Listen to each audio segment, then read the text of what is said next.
మన భారతదేశంలో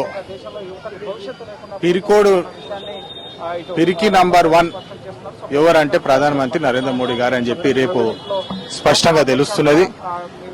ఇది మన దేశ యువత మేల్కొంటున్నారు, భారతదేశం మేల్కొంటుంది.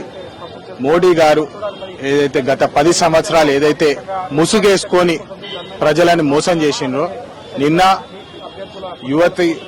యువకులందరూ పార్లమెంటు ముట్టడి కార్యక్రమంతో ఆ ముసుగును తీసివేసినారని చెప్పి స్పష్టంగా తెలుస్తుంది.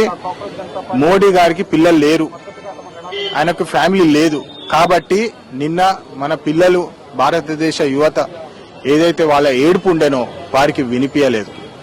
మీరు చూడాలా, భారతదేశంలో నంబర్ 1 యాంటీ నేషనల్ ఎవరంటే ప్రధానమంత్రి నరేంద్ర మోడీ గారు అని చెప్పి ఈ సందర్భంగా తెలుస్తున్నది. గత 10 సంవత్సరాలు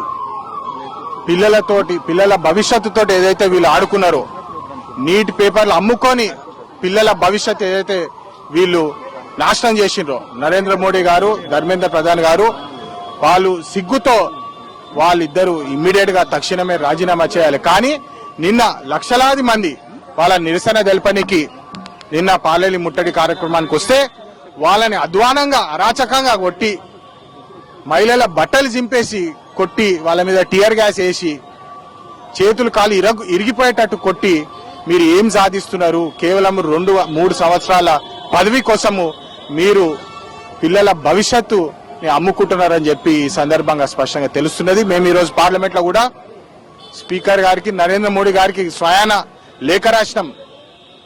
ధర్మేంద్ర ప్రధాన్ గారు తక్షణమే రాజీనామా చేయాలి. లక్షలాది పిల్లల భవిష్యత్తు తోటి వారు ఆడుకున్నారు, వాళ్ళ భవిష్యత్తునే అమ్ముకొని ఈ రోజు ఈ పరిస్థితి మన భారతదేశానికి తీసుకొచ్చిందని చెప్పి స్పష్టంగా తెలుస్తుందని చెప్పి వారికి లేఖ రాసినాము, వారి రాజీనామా అడిగినాము. MODI, man of destruction of India, భారతదేశాన్ని నాశనం చేసే నాయకుడు, number 1 anti national Narendra Modi గారు అని చెప్పి ఈ సందర్భంగా తెలుస్తున్నది. ధన్యవాదాలు.